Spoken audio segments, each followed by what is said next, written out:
estamos aqui para transmitir-lhes a verdadeira palavra de Deus, as insondáveis riquezas do reino de Deus. Meus amados irmãos e amigos, oremos. Bom Pai Celestial, no nome santo de Jesus Cristo, teu Filho amado, dá-me a inspiração divina, dá-me o seu amor divino, a unção divina para transmitir divinamente o seu recado, a sua mensagem. Prepara os corações, os ouvidos, os corações de todos os que participam desta mensagem, os que estão ao vivo, os que acessarão posteriormente. Derrama sobre todos nós muitas bênçãos sobrenaturais. Envia o grande Espírito Santo para vivificar a tua palavra em nossa vida, em nosso coração. Em nome de Jesus Cristo. Amém.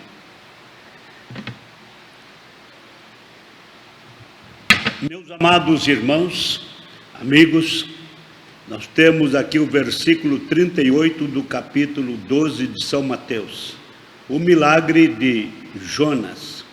Então, alguns dos escribas e dos fariseus tomaram a palavra dizendo: Mestre, quiséramos ver da tua parte algum sinal. Mas ele lhes respondeu e disse: uma geração má e adúltera pede um sinal, porém não se lhe dará outro sinal, senão o do profeta Jonas. Pois, como Jonas esteve 3 dias e 3 noites no ventre da baleia, assim estará o Filho do Homem 3 dias e 3 noites no seio da terra. Os ninivitas ressurgirão no juízo com esta geração e a condenarão, porque se arrependeram com a pregação de Jonas. E eis que está aqui quem é mais do que Jonas. Muito bem, meus amados irmãos, aqui está, nós temos aqui no texto que lemos, alguns dos escribas e dos fariseus, eles pediram um sinal da parte de Jesus, dizendo: Mestre, quiséramos ver da tua parte algum sinal. Agora, você pode ler na sua casa depois, fazer uma reflexão, pode ler todo o texto, até por sinal, que eu li apenas até o versículo 4, mas você pode ler o texto completo. É muito importante você observar que alguns escribas e alguns fariseus pedem um sinal para Cristo.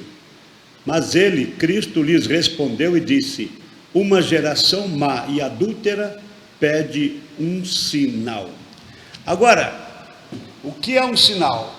Para que serve um sinal? É sobre isto que nós vamos discorrer nesta tarde. Para que serve um sinal? Já vou adiantar o passo e eu quero que fica como um tema desta mensagem. Um sinal é para atrair a atenção. Um sinal é para atrair a atenção. Mas antes de prosseguirmos, nós temos aí o hino que será cantado com quem? Com Ana Maria. O título do hino é Rio. Então, Ana Maria estará cantando o hino intitulado Rio.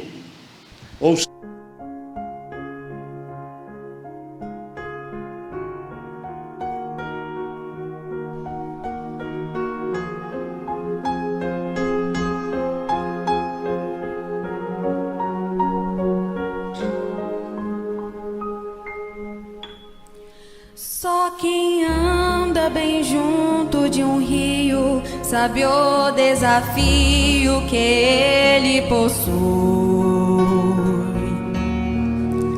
Vai curvando ao redor das montanhas, mas sempre em bonança as águas se vão.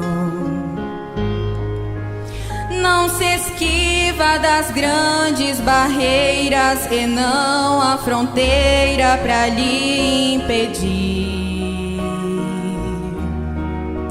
Sempre avante para o seu destino, não pode parar, tem que prosseguir.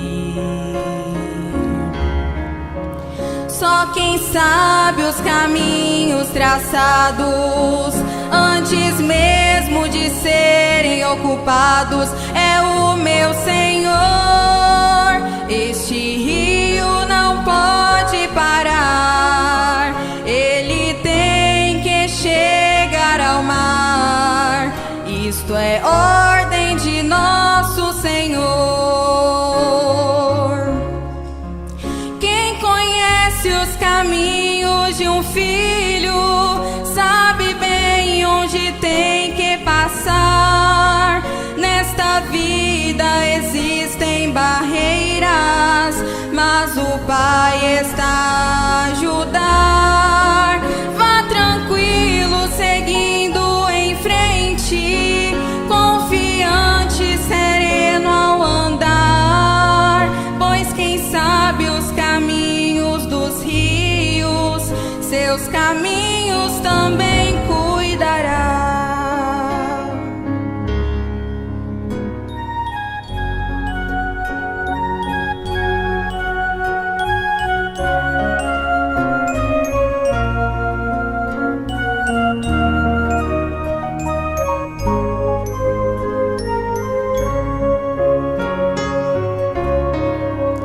Muito longe da estrada já estamos caminhando, vencendo sem saber lutar, tropeçando, caindo ao chão, mas sempre a sua mão a nos levantar. Antes mesmo do mundo ser feito, Deus fez um caminho ligado ao céu. Escolheu um eleito sincero que até na morte pode ser fiel. Com seu sangue ele vai nos lavando, altas lutas por nós vai lutando. É o meu vencedor. Este rio não pode parar, ele tem que chegar ao mar. Isto é ordem de nosso Senhor. Quem conhece os caminhos de um filho sabe bem onde tem que passar. Nesta vida existem barreiras, mas o Pai está a ajudar. Vá tranquilo, seguindo em frente, confiante, sereno ao andar, pois quem sabe os caminhos dos rios, seus caminhos também cuidará. Vá tranquilo, seguindo em frente, confiante, sereno ao andar, pois quem sabe os caminhos dos rios, seus caminhos também cuidará.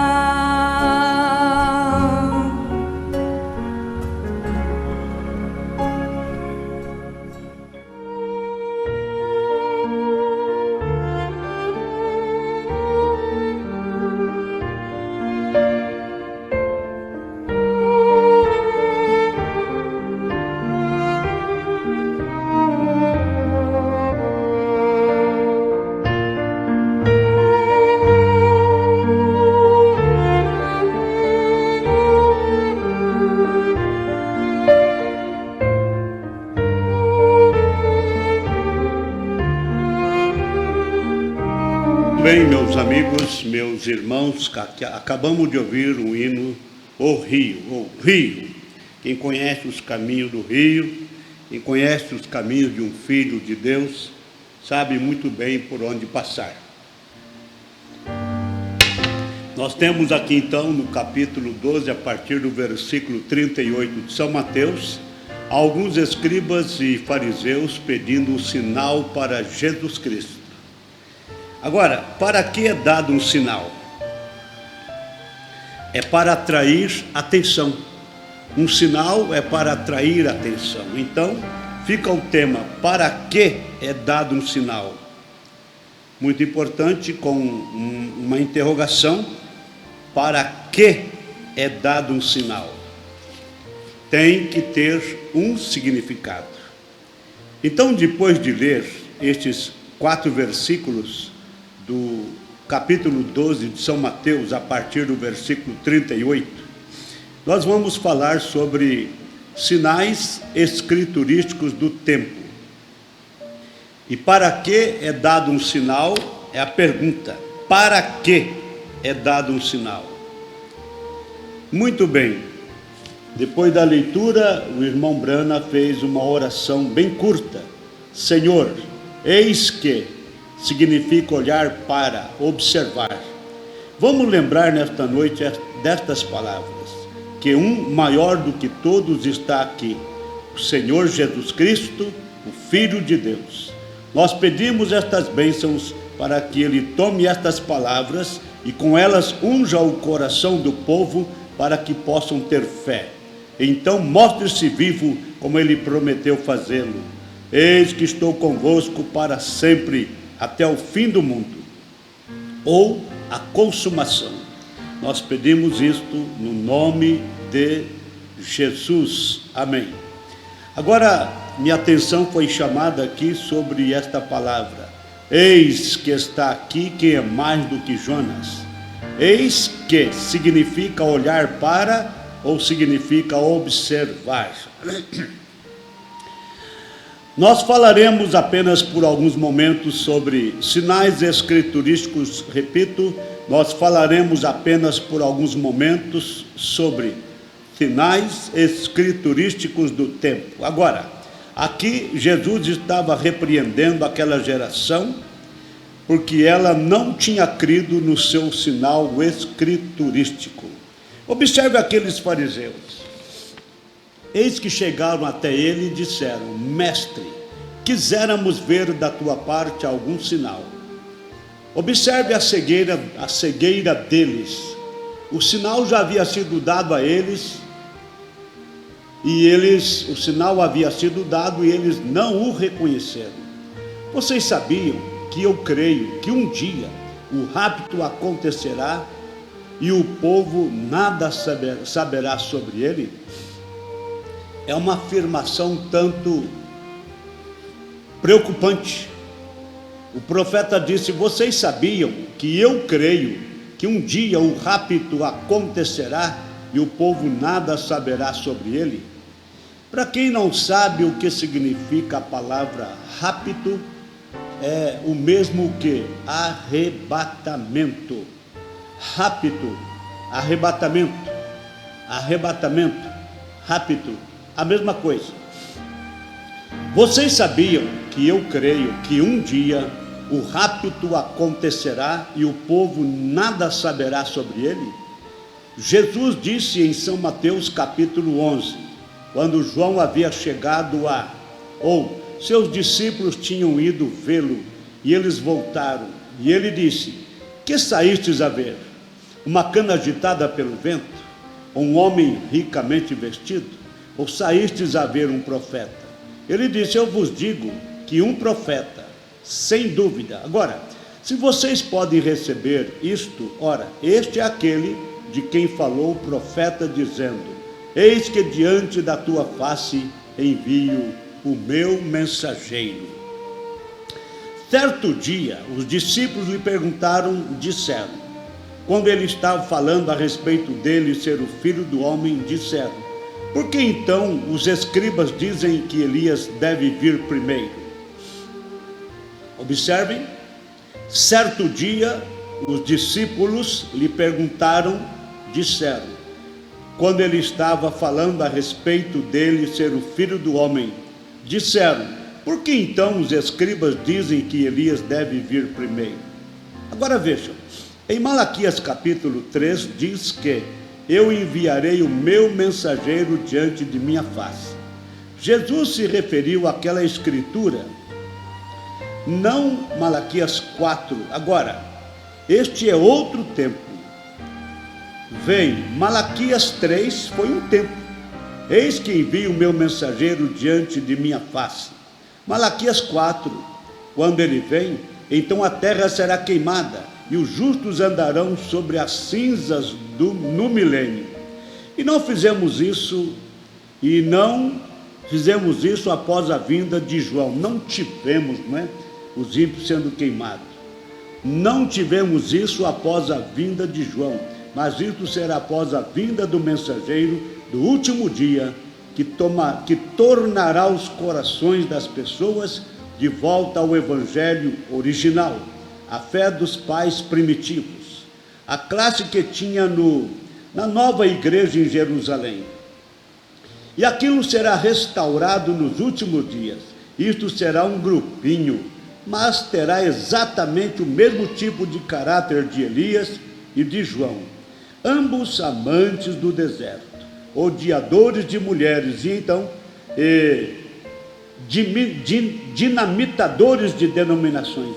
Dinamitar é explodir, destruir. Dinamitadores de denominações. E serão exatamente o mesmo tipo de pessoa, mas terão a verdade, a vindicada, verdade identificada, está prometido. Então, com relação a Malaquias capítulo 4, versos 5 e 6, ali tem dois ministérios de Elias, muito distante um do outro. Aquele mensageiro que seria enviado, que converteria o coração dos pais aos filhos, é João Batista, de Malaquias capítulo 3.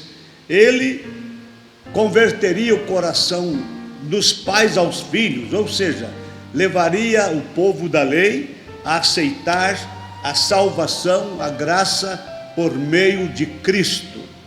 Então, o ministério de João Batista foi um tempo, e o ministério do segundo Elias, que converteria o coração dos filhos a seus pais.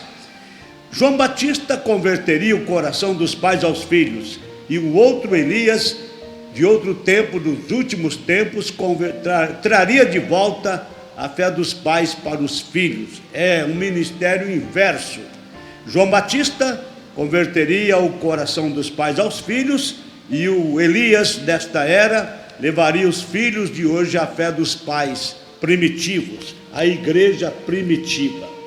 Bem, pense sobre isso, reflita sobre isso. Agora, nós sabemos que Jesus se voltou e lhe disse: Elias já veio e não soubestes. Agora, não seria muito triste em um destes dias se encontrarmos a igreja no período da tribulação? Agora, eu não estou aqui para pregar doutrina, eu não faço isso. Eu respeito os meus irmãos, mas se você me perdoarem, deixe-me apenas injetar isto por um momento. Eu mesmo, pessoalmente, com certeza, creio que a igreja passará pelo período da tribulação. Não perca isto, irmão. Não perca isto, meus amigos. O profeta disse assim: eu mesmo pessoalmente creio, com certeza, que a igreja passará pelo período da tribulação, mas não a noiva. Você viu que a igreja é uma coisa, a noiva é outra coisa. A igreja são salvos que passarão pela grande tribulação de 3 anos e meio, mas a noiva é uma igreja que não passará pela grande tribulação, subirá no arrebatamento ou no rapto antes da grande tribulação. Então você compreenda isso. Veja, o profeta disse o seguinte: eu mesmo pessoalmente, com certeza creio que a igreja passará pelo período da tribulação, mas a noiva não. A noiva vai ao lar. Vejam, Deus tira uma noiva da igreja. como ele tirou uma nação de uma nação no Egito, veio a noiva. Este é o remanescente da semente da mulher, o eleito. O eleito é negócio dele, onde ele coloca o padrão, vê? Mas o restante é o que é cortado do exemplo. Sim, a semente da mulher foi para as trevas exteriores, correto, mas não a igreja eleita, a noiva. Ela já está julgada e purificada, porque está em Cristo. Ela não tem que passar através de nada mais, não tem que passar pelo período da grande tribulação. Estou me referindo à noiva. Os outros passarão pelo julgamento, porque eles não estavam dentro, vê? Agora, num destes dias, aquela pequena minoria, como foi nos dias de Noé, a pequena minoria, a noiva de Cristo, como nos dias de Noé. Então a igreja noiva é chamada de a pequena minoria. Então, como nos dias de Noé, quando 8 almas foram salvas pela água, assim também será na vinda do Filho do Homem. Nos dias de Ló, quando 3 almas foram salvas do fogo, assim será na vinda do Filho do Homem. Eles estão esperando por algo grandioso e universal, quando isto não está nem mesmo na Escritura, bem? Num destes dias eles dirão: bem, eu pensei que a Bíblia havia dito que a igreja escaparia de tudo isso. A noiva escapa disto, sim, a noiva escapa da grande tribulação, a noiva escapa disto. Mas veja, num destes dias eles dirão: bem, eu pensei que a Bíblia havia dito que a igreja escaparia de tudo isso. A igreja não vai escapar da grande tribulação, a igreja não vai escapar daquela pressão de 3 anos e meio, mas a noiva escapa disto. Apenas pense, após, como foi nos dias de Noé. Noé entrou na arca e a porta foi fechada. Ele entrou em 17 de maio e a porta foi fechada, e não choveu por 7 dias depois que ele estava na arca, e eles não souberam disto. Deus fechou a porta da arca, foi Deus quem fechou. E um dia a porta da misericórdia será fechada. Meu amado irmão, minha amada irmã, meus amigos que estão me ouvindo nesta hora, como Deus fechou a porta da arca no dia de Noé, e ninguém mais poderia entrar, mesmo que quisesse, não teria jeito. Noé mesmo disse: não foi eu quem fechou a porta, foi Deus quem fechou a porta da arca, porque Deus teve paciência, foi longânimo nos dias de Noé, mas o povo não acreditou na mensagem daquele simples camponês. Noé era um simples camponês, o povo não acreditou no que ele estava fazendo e na mensagem que ele estava pregando. A construção da arca nos dias de Noé era uma mensagem que falava do juízo que viria sobre a terra, mas o povo não deram ouvido. E Deus então, quando a arca estava construída, Deus enviou os animais de 2 em 2 para Noé, todos os que respiravam o oxigênio, e teve que entrar na arca para não serem mortos através do dilúvio.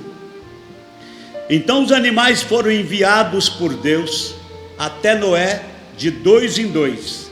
Na verdade, dos animais limpos eram 7 pares, 7 casais, e dos animais imundos apenas um casal. Mas foram enviados de 2 em 2 para entrar na arca com Noé. A arca foi feita com 3 compartimentos: a parte de baixo, onde ficou os animais, e a parte do meio, onde ficavam as aves, e a parte de cima, no terceiro compartimento, ficava Noé com sua família. Você viu? Justificação, santificação e o batismo com o Espírito Santo. Mas quando a arca ficou pronta, que o povo não quis entrar na arca para a salvação, então Deus mesmo mandou Noé entrar dentro da arca com todos aqueles animais e aves. Quando Noé entrou, Deus é que cerrou a porta para o lado de fora, ou no lado de fora. E depois, com certeza, muitos bateram na arca gritando: Noé, Noé, abre a arca, queremos entrar. Agora sabemos que realmente vai haver um dilúvio, já começou a gotejar, já começou a chuva. Noé, abre a porta, abre a porta. Noé disse: não foi eu quem fechou a porta. Esta cena vai acontecer também hoje, no tempo em que estamos vivendo. Um dia a porta da misericórdia será fechada. Então aceite a Cristo agora, antes que seja tarde demais, antes que a porta da misericórdia seja fechada. Um dia a porta da misericórdia será fechada e as portas seguirão em frente. Repito, um dia a porta da misericórdia será fechada e as pessoas seguirão em frente, pensando que estão sendo salvas, pregarão e tudo mais. E a misericórdia realmente tem sido desprezada pela última vez, e não saberão disto até terem perdido isto.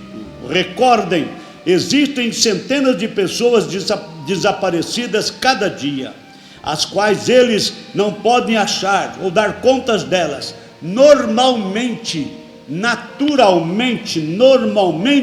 existem centenas de pessoas desaparecidas cada dia, as quais eles não podem achar ou dar conta delas. Em todo o mundo haverá um em um campo, tomarei um, dois numa cama, e eu levarei um, universal. Então não serão muitos para aquela fuga, para aquele arrebatamento, a noiva raptada. Recordem dos sinais. Israel sempre esteve confiado em seus sinais, em vez de palestras intelectuais. O povo de Israel não era baseado em palestras intelectuais, em sermões, eles eram baseados em sinais. Então, eles confiavam em seus sinais, em vez de palestras intelectuais, em vez de sermões intelectuais. Deus enviou aqueles profetas. Os profetas dão sinais. Sempre quando há um sinal escriturístico, tem de haver uma voz escriturística para seguir aquele sinal escriturístico, sim. E tudo deve ser escriturístico, prometido. Escriturístico, o que vem a ser escriturístico? É que está nas Escrituras, em conformidade com a Bíblia, em conformidade com as Escrituras sagradas, a Bíblia. Por isso tem que ser escriturístico, ou seja, de acordo, em conformidade com as Escrituras. Sempre quando há um sinal escriturístico, tem que haver uma voz escriturística para seguir aquele sinal escriturístico. E tudo deve ser escriturístico, prometido. Então vejam, você toma uma direção como Lutero na justificação.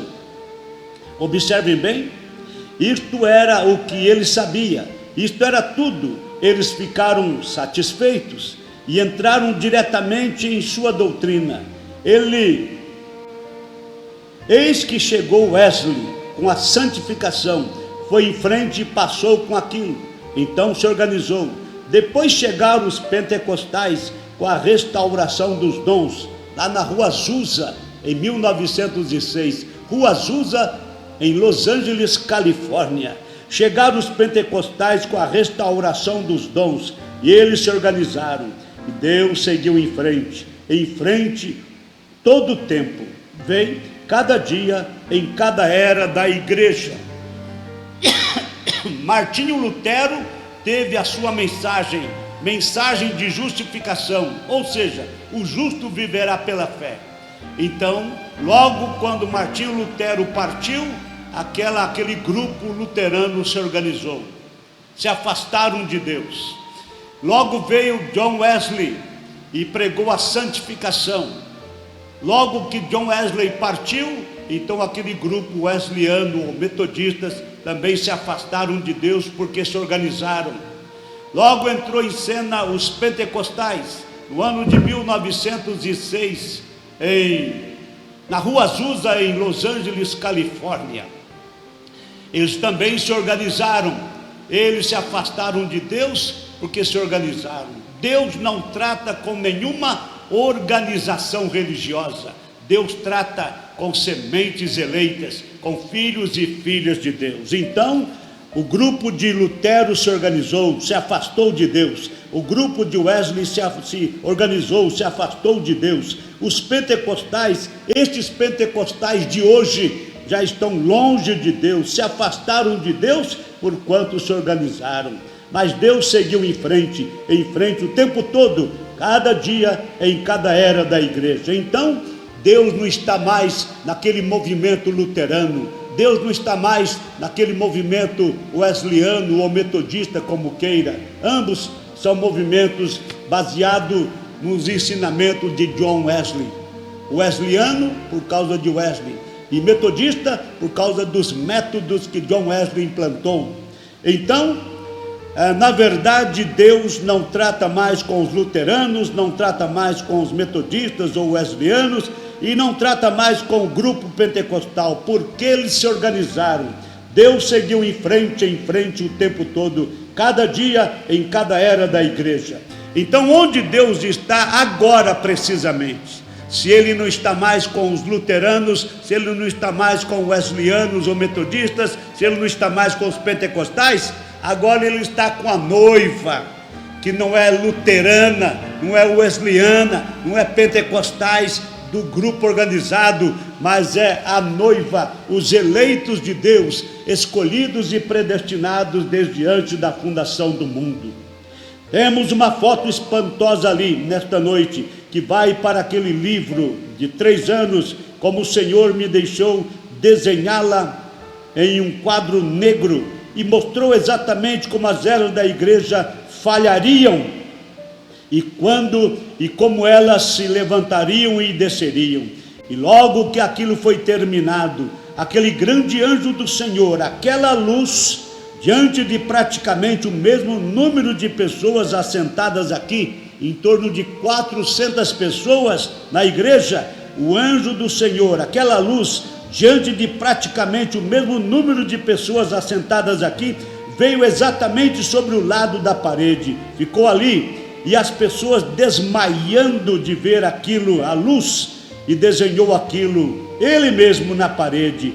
3 anos depois, a lua escureceu e saiu exatamente no dia, antes do Papa, que o primeiro Papa fosse a Roma, e quando a igreja e o concílio ecumênico estiveram prontos. Ó irmão e irmã, não me deixem começar nisso, estamos bem aqui no fim, cada sinal, tudo exatamente certo. Então o profeta está fazendo aqui uma menção do anjo do Senhor, a luz que entrou no tabernáculo Brana, logo que ele tinha desenhado ali o gráfico das 7 eras da igreja, onde ele coloca os mensageiros, Paulo, Irineu, São Marcos, São Columba, Martim Lutero, John Wesley e o Elias desta era. Ele desenhou as 7 eras, o candelabro, o castiçal com 7 lâmpadas e uma cruz ali representando a redenção, e tem aquelas circunferências de preto e branco, a parte branca representando a pureza de Deus na igreja, a parte escura, o pecado entrando. Então aquelas circunferências ali representando cada era: Éfeso, Esmirna, Pérgamo, Tiatira, Sardes, Filadélfia e Laodiceia. Então a parte branca de cada círculo daquele é a pureza da palavra, e a parte escura é o pecado adentrando na igreja. E nós temos ali os 7 mensageiros e 7 estrelas, as estrelas representando os 7 mensageiros, os mensageiros que eu já citei para vocês agora. O irmão Brana desenhou aquele gráfico ali para explicar as 7 eras da igreja, baseado nas 7 igrejas local da Ásia Menor. E quando ele desenhou aquele gráfico das 7 eras da igreja, o anjo do Senhor entrou no tabernáculo Brana, diante de umas 400 pessoas, pessoas desmaiaram, ficaram apavoradas. Aquela luz entrou visivelmente diante daquelas pessoas, em número de umas 400 pessoas, e desenhou o mesmo gráfico que o irmão Branham havia desenhado das 7 eras da igreja, para confirmar que aquilo era inspirado. Então, as 7 eras da igreja, estas 7 eras da igreja, eu já preguei para vocês aqui, detalhadamente, mostrando para vocês cada era da igreja e cada mensageiro, e como que Deus trabalhou em cada uma destas 7 eras da igreja. Estou com um plano agora de trazer para vocês os 7 selos do Apocalipse. 6 selos estão registrados no capítulo 6 de Apocalipse. O capítulo 7 de Apocalipse é o selamento dos 144 mil judeus, o remanescente de Israel. E no capítulo 8 do Apocalipse está registrado o 7º selo. Então nós vamos estudar de uma maneira bem resumida, mas bem nítida, bem patente, sobre os 7 selos. Nós temos ali aqueles 7 animais diante do trono. Nós temos o leão, temos o boi, temos o rosto de um homem, e temos uma águia em voo, e temos também 4 cavaleiros, 4 cavalos, cavalo branco, cavalo vermelho, cavalo negro e o cavalo amarelo baio. Então nós vamos estudar isto nos selos 100%, e você vai ver que é tão simples e tão profundo quanto pode ser. Eu prometi, estou esperando somente o momento certo, estou esperando somente a inspiração. E eu quero que vocês saibam que eu não vou entrar nisto como que pela primeira vez. Eu já estudei com a minha congregação os 7 selos detalhadamente mais de uma vez. Por isso eu sei o caminho que vou trilhar, eu sei o que eu vou passar para vocês no estudo dos 7 selos do Apocalipse. Estejam prontos para vocês desfrutar destes mistérios, e são os mistérios verdades dentro dos 7 selos que vai dar a fé para o rapto, para a igreja noiva. E aqui o profeta está dizendo que quando ele desenhou aquele gráfico das 7 eras da igreja, o anjo do Senhor, aquela luz entrou no tabernáculo Branham diante de umas 400 pessoas e desenhou o mesmo gráfico, do mesmo jeito que o irmão Branham desenhou, para comprovar que aquilo estava correto. Então você faz certo de crer em William Branham como 7º mensageiro e crer nas 7 eras da igreja. Se teve um mensageiro para a primeira era da igreja, para a segunda, para a terceira, para a quarta, para a quinta, para a sexta era, em todas as 6 eras teve um mensageiro, a 7ª era, Laodiceia, teria que ter também um mensageiro. E eu creio de todo o meu coração que o William Marion Branham é este mensageiro. Ele é também o 7º anjo da 7ª era da igreja, e é também o Elias prometido em Malaquias capítulo 4, versos 5 e 6, São Mateus 17, 11. Agora, Deus dá sinais. Observem bem, estamos bem aqui no fim, cada sinal, tudo exatamente certo. Você observou isto aqui? Deus dá sinais, sinais escriturísticos de uma voz. Vê? Recordem de quando Moisés, para que é dado um sinal? É o tema desta pregação, espero que esteja na fita. Para que é dado um sinal? É uma pergunta. Para que é dado um sinal? É para atrair atenção. Um sinal é para atrair atenção, chamar a atenção. Um sinal é um chamativo. Você sabe disto. Nós vamos citar algumas coisas para comprovar para você que um sinal é para chamar a atenção. Então, se o sinal não tem nenhuma voz, então o sinal não é certo. Lembrando que há uma voz sempre detrás de um sinal. A voz é uma mensagem. Detrás de cada sinal, uma mensagem, uma voz, uma mensagem acompanha cada sinal. Então, se o sinal não tem nenhuma voz, então o sinal não é certo. E se o sinal da mesma velha voz eclesiástica, aquele sinal não é de Deus. Se o sinal não tem uma voz, não está certo. Se é uma voz eclesiástica ou religiosa, também não é de Deus. Se aquela voz não mudar, e aquela mudança deve ser um sinal escriturístico, deve ser uma voz escriturística. Tem que ser um sinal escriturístico, tem que ser uma voz escriturística. Portanto, um sinal sem nenhuma voz não é certo. Um sinal com uma voz religiosa, uma pregação denominacional, não é certo. Tem que ser um sinal escriturístico e tem que ser também uma voz escriturística.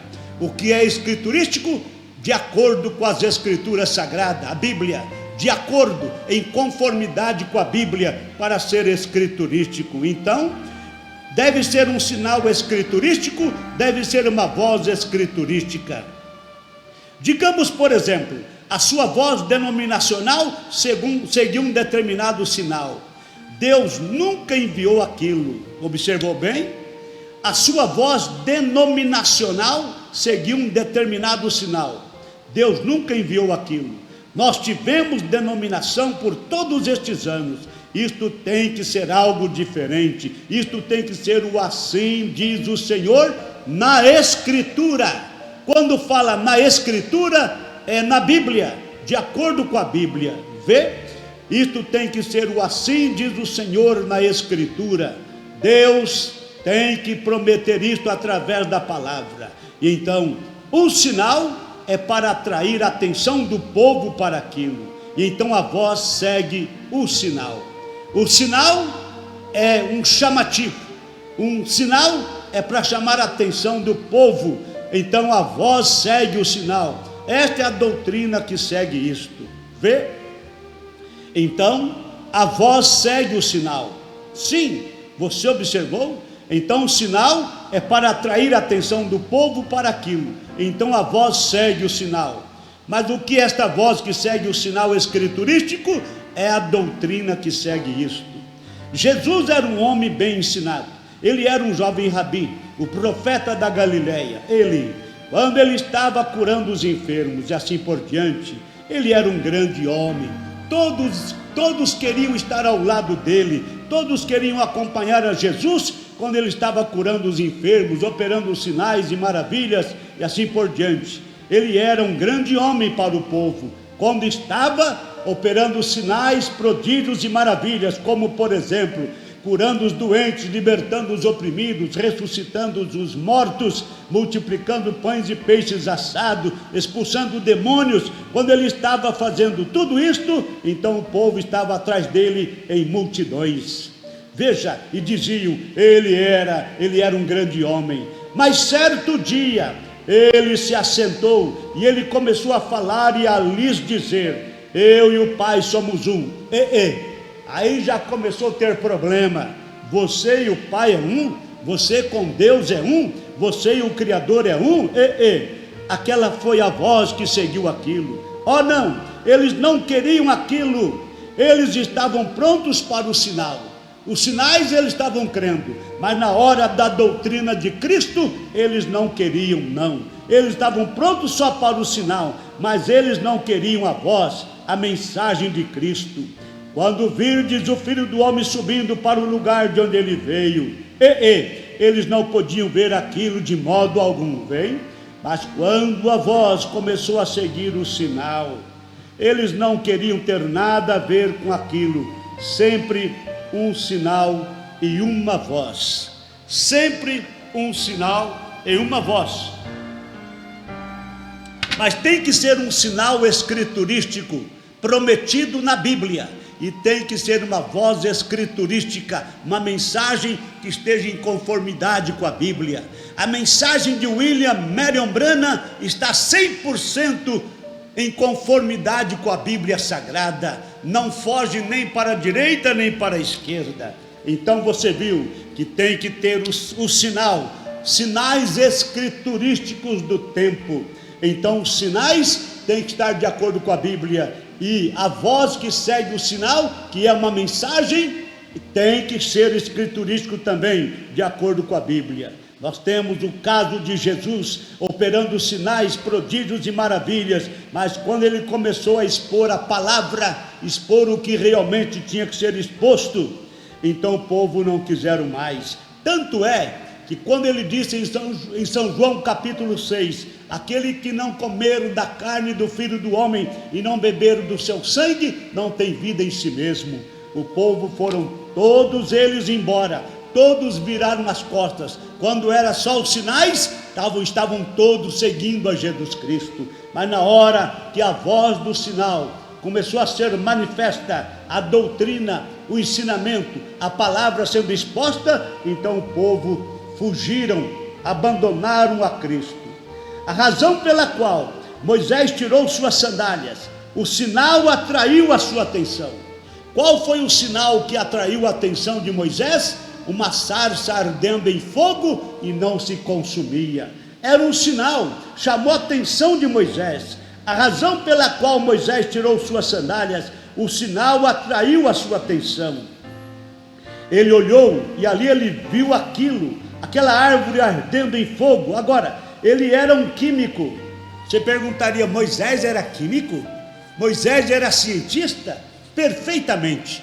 Moisés foi ensinado na corte do palácio de Faraó.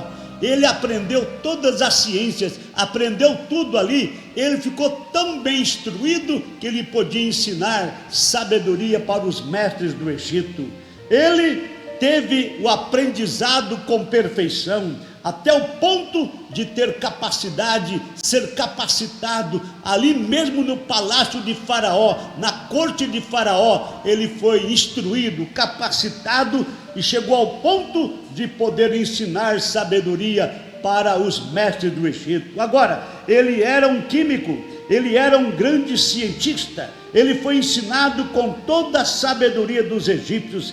E eles faziam coisas que não podemos fazê-las hoje na ciência. O povo egípcio, aquele povo da antiguidade, faziam coisas que não podemos fazê-las hoje na ciência. A ciência de hoje não está tão avançada quanto a ciência dos povos antigos, referindo também aos egípcios. Eles faziam coisas que não podemos fazê-las hoje na ciência. Por exemplo, construir uma pirâmide, uma esfinge de toneladas e toneladas de peso. Eles construíram uma pirâmide. Sim, a esfinge tinha um fluido para embalsamar que não temos. Então, construção das pirâmides, esfinge, fluido para embalsamar que não temos hoje, tintas que não temos. Era uma civilização maior então e mais educada do que hoje somos. Então, os egípcios eram uma civilização maior então e mais educada do que somos hoje. E Moisés era um mestre sobre eles. E quando ele viu aquela árvore queimando sem ser destruída, sem dúvida ele disse, em seu coração ele deve ter dito, eu irei ali, apanharei algumas daquelas folhas, daquela sarça, e as levarei até o laboratório, eu sou químico, e verei qual é a química que eles colocaram naquela árvore, a química que eles colocaram nela, naquela árvore. Se ele tivesse feito isto, a voz nunca teria falado com ele. Você não pode imaginar Deus, não, você tem que se assentar ao seu lado e falar sobre isto. Se Moisés fosse querer fazer uma prova científica, sendo um químico, colher folhas da sarça para testar e saber que tipo de química tinha naquelas folhas, ele não teria feito o que Deus queria que ele fizesse. A voz nunca teria falado com ele. Você não pode imaginar Deus, você tem que se assentar ao seu lado e falar sobre isto. Tire suas sandálias, irmão, irmã, pessoas que me ouvem, tire suas sandálias como Moisés. Como foi então? Coloque de um lado a sua educação, olhe diretamente para a sua palavra e diga, não me importa o que os outros digam, tu prometeste isto aqui para este dia, e é a verdade. Moisés tirou suas sandálias, observe a voz que saiu daquilo. Se não fosse uma voz escriturística, Moisés não teria crido nela. O sinal atraiu a atenção e o sinal era para atrair a atenção do profeta. Um profeta, ele mesmo, é um sinal. Quando Deus envia um profeta, observe, o julgamento o segue, sempre seguiu, sim. Quando Deus envia um profeta, o julgamento o segue. O julgamento segue a mensagem de um profeta verdadeiro. Sempre seguiu e sempre seguirá. Não há nenhum caminho ao redor disto. Não. Isto passa por cima das pessoas. Elas nunca saberão disto até que esteja muito longe. Não é de se admirar que Jesus dissesse: vocês constroem as tumbas dos profetas e pintam de branco, porém foram vocês mesmos que os colocaram ali. E como seus pais fizeram, vocês também fazem, e eles fizeram. Agora, nós vemos entrando em cena agora, nós vemos Moisés se levantando aqui, e ele viu aquela sarça, e ele se aproximou, e uma voz saiu dela e disse: tire suas sandálias, pois o chão onde você pisa é santo. Ele tirou suas sandálias e se ajoelhou, e ele disse: eu sou o Deus de Abraão, Isaque e Jacó. Ali veio uma voz escriturística, e eu recordo de minha promessa, e vejo a aflição do meu povo. Eu recordo da minha promessa. Deus disse para ele: e estou te enviando ali embaixo para fazer isto, e eu estou fazendo de você a minha voz, e eu te darei 2 sinais, e um deles será na tua mão, e você tornará e transformará uma serpente em, ou melhor, uma vara. Você tomará,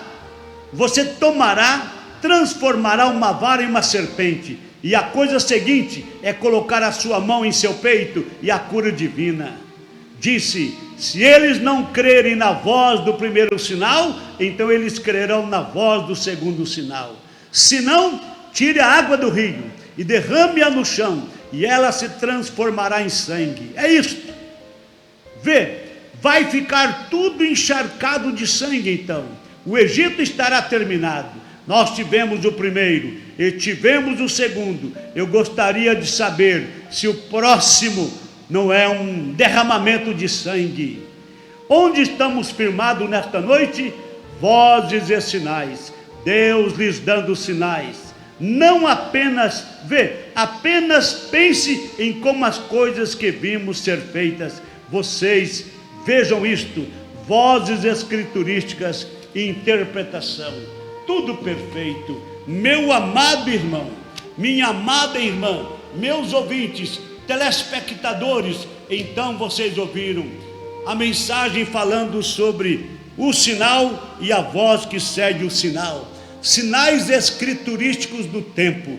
Tem que ser sinais escriturísticos, tem que ser uma voz, ou seja, uma mensagem que siga o sinal. Mas tanto o sinal quanto a voz, a mensagem que segue o sinal, tem que ser escriturístico. Escriturístico quer dizer de acordo com as escrituras. Quais escrituras? As escrituras sagradas, a Bíblia sagrada. Então, os sinais têm que ser bíblicos, e a mensagem que segue os sinais tem que ser uma mensagem bíblica também. Você viu como que a voz falou para Moisés? Eu sou o Deus de seus pais, o Deus de Abraão, o Deus de Isaque, o Deus de Jacó. Então era um sinal. Moisés sabia sobre Abraão, Moisés sabia sobre Jacó, Moisés sabia sobre todos eles. Ele sabia da história de Israel saindo do Egito. Ele sabia de tudo isto porque ele foi usado para isto. Lembra-te, na verdade, Moisés foi o líder, foi o mensageiro que viu o sinal numa sarça ardente, um sinal escriturístico e uma voz escriturística. Tem que ser um sinal escriturístico e uma voz escriturística. E para que é um sinal? Um sinal é para chamar a atenção do profeta. E um profeta também por si mesmo é um sinal. Um verdadeiro profeta de Deus é um sinal que chama a atenção dos eleitos. Espero que esta mensagem tenha caído bem no seu coração, tenha caído como um refrigério na tua alma, e você dar glória a Deus, aleluia, e dizendo: eu aceito o sinal deste tempo, da era de Laodiceia. Eu aceito o sinal do profeta Elias. Eu aceito o sinal do 7º anjo de Apocalipse 10, versículo 7. Eu aceito o sinal escriturístico desta era. Eu aceito a voz ou a mensagem escriturística desta era. Por hoje é só. Deus vos abençoe rica e abundantemente, em nome de Jesus Cristo. Meus amados irmãos, nós temos aqui a irmã Janete Torres, ela notificou que estava aqui ouvindo, assistindo. Nós temos também irmã Joana e irmã Ana da Silva Brito, boa tarde com Jesus Cristo. Temos Daniel Oliveira, ele disse glória a Deus. Miqueias Ribeiro, glória a Deus. E assim por diante, os que notificaram e os que não notificaram também. Se você puder, meu irmão, se você puder, minha irmã, amigos que me ouvem, inscrevam-se neste canal e cada vez que você puder, faça um sacrifício, faça um esforço e notifique a sua audiência, notifique que você está assistindo, está ouvindo. Isto é muito importante para nós. Cada vez que você realmente dá um voto a nosso favor, você está apoiando esta mensagem, apoiando o reino de Deus, porque aqui estamos pregando a verdadeira palavra de Deus. Nós temos aqui o irmão Miquel dizendo, Deus continue abençoando. Nós temos aqui Celinéia Gonzaga, boa tarde com Jesus. Deus te abençoe, irmã Celinéia. Na próxima vez, se puder, coloque o seu endereço, sua cidade. Daniel da Silva Oliveira, ele escreveu, Deus continue te abençoando grandemente, pastor João. Nós temos Celinéia dizendo, muito boa explicação, Deus te abençoe muito, aleluia, graças a Deus, irmã Celinéia. Não esqueça de dar aí o local de onde a irmã está assistindo. É um apoio para este ministério, é um apoio para esta mensagem, e eu quero seguir em frente. Como já disse, nós vamos ter um estudo resumido e bem claro, bem nítido dos 7 selos. Do mesmo jeito, como já tivemos o estudo das 7 eras da igreja, eu estudei praticamente detalhadamente as 7 eras da igreja, e eu quero estudar detalhadamente os 7 selos, e eu quero me comprometer diante de Deus, com todos os meus ouvintes, os meus amigos e irmãos. Eu quero me comprometer em trazer sempre algo que alimente a tua alma, algo que lhe satisfaça, em nome de Jesus Cristo. Vamos, inscreva-se neste canal, O Tabernáculo do Senhor, Sorocaba, São Paulo. Inscreva e sempre dá aquele ponto de apoio, clicando ali no positivo. Isto significa que você crê nesta mensagem, que você creu naquilo que você está ouvindo, e toda a glória, toda a honra, todos os louvores pertencem somente ao Senhor Jesus Cristo. Eu sou apenas um instrumento nas mãos dele, mas a causa é do Senhor Jesus Cristo. Toda a honra, toda a glória, todos os louvores pertencem ao nosso Deus e Salvador Jesus Cristo. Até as próximas programações, se o Senhor nos permitir, com fé no Filho de Deus, a fé que vence o mundo. Amanhã nós vamos ter aqui a transmissão ao vivo, às 7h30 da noite. Começará um pouco antes, já estará sendo transmitido antes das 7h30, mas às 7h30 já começa oficialmente o culto, será transmitido. Então amanhã nós não teremos a programação ao meio-dia, a partir do meio-dia, porque às vezes passa alguns minutos, mas a partir do meio-dia nós vamos observar a transmissão ao vivo aqui, todas as segundas, terças e quintas-feiras, nós temos transmissão ao vivo a partir do meio-dia. Por conta das circunstâncias, o operador de som